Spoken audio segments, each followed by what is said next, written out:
1970 সালে পাকিস্তানের স্বৈরশাসক ইয়াহিয়ার legal frame অর্ডারের অধীনে শেখ মুজিবুর রহমানের নেতৃত্বে তৎকালীন আওয়ামী লীগ নির্বাচনে অংশ নেয় পাকিস্তানের সংবিধান রচনার জন্য।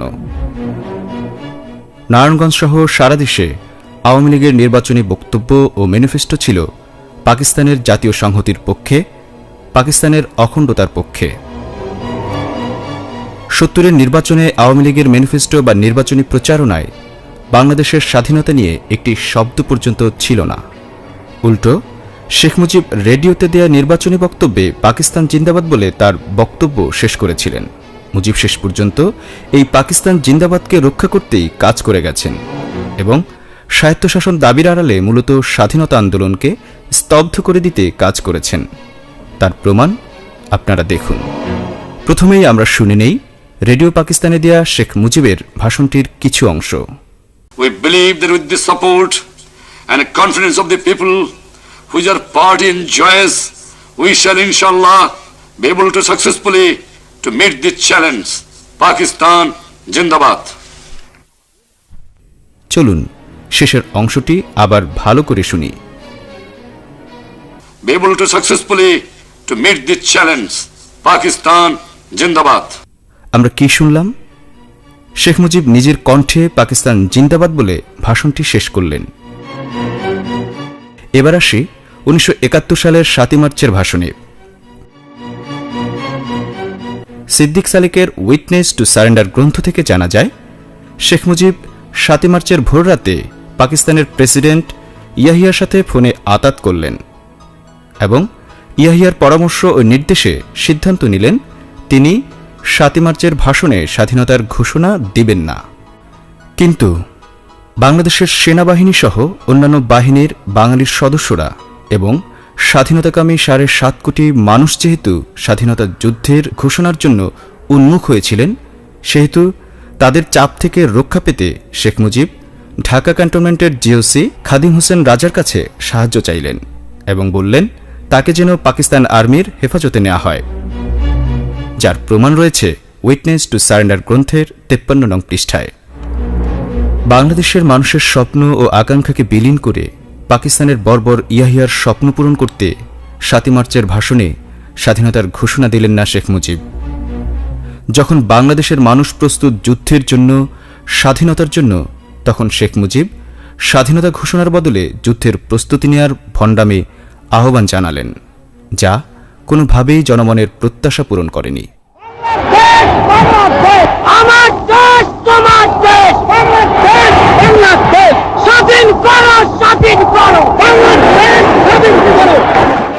সবচেয়ে অবাক করার বিষয় হল, শেখ মুজিব 7 মার্চের ভাষণ শেষ করলেন জয় পাকিস্তান স্লোগান দিয়ে।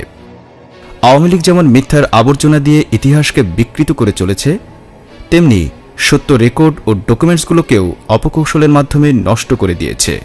বর্তমানে শেখ মুজিবের 7 মার্চের যে ভাষণটি আওয়ামী লীগ প্রচার করে, সে ভাষণটি একটি বিকৃত ভাষণ। আজ বাংলার মানুষ মুক্তি চায়, বাংলার মানুষ বাঁচতে চায়। কি অন্যায় করেছিলাম নির্বাচনের পরে বাংলাদেশের মানুষ সম্পূর্ণভাবে আমাকে আওয়ামী লীগকে ভোট দেন। এদেশের মানুষ অর্থনৈতিক, রাজনৈতিক, সাংস্কৃতিক মুক্তি পাবে। কিন্তু দুঃখের বিষয়, আজ দুঃখের সঙ্গে বলতে হয় 23 বছরের করুণ ইতিহাস বাংলার অত্যাচারের, বাংলার মানুষের। আচ্ছা, আপনারা কি ভাষণটুকু মনোযোগ দিয়ে শুনেছেন? ভাষণের কণ্ঠের মধ্যে পার্থক্য খেয়াল করেছেন? নিশ্চয়ই আপনারা লক্ষ্য করেছেন যে বর্তমানে প্রচারিত শেখ মুজিবের ভাষণটি এডিট করে নেওয়া হয়েছে, যে কারণে ভাষণের এক এক অংশের কণ্ঠ এক এক রকম হয়ে গেছে।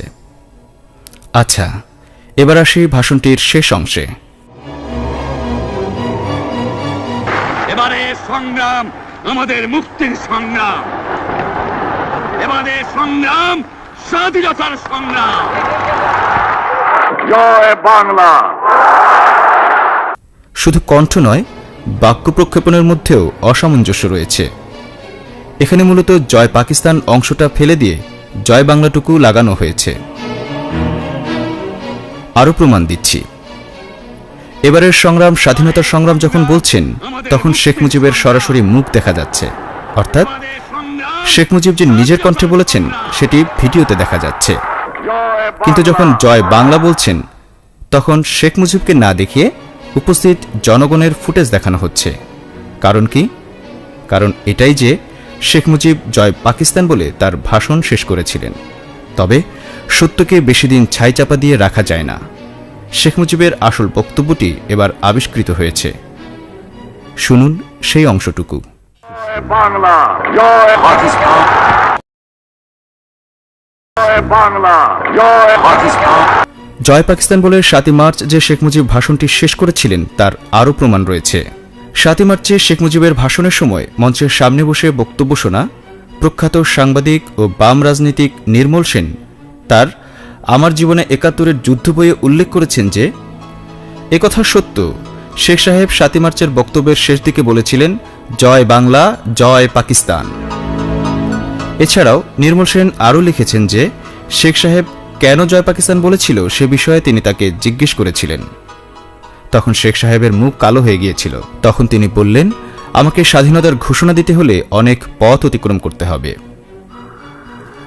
এছাড়াও বিচারপতি মোহাম্মদ হাবিবুর রহমানের লেখা বাংলাদেশের তারিখ গ্রন্থের প্রথম সংস্করণে, কবি শামসুর রহমানের কালির ধুলোয় লেখা নিবন্ধে এবং মঞ্চে বসে ভাষণ শোনা মোহাম্মদ তাজামুল হোসেনের বাংলাদেশের স্বাধীনতার ঘোষক প্রসঙ্গ নিয়ে শেখ হাসিনা মুজিবকে ছোট করেছেন নামক নিবন্ধে মুজিবের জয় পাকিস্তান বলে ভাষণ শেষ করার প্রমাণ রয়েছে।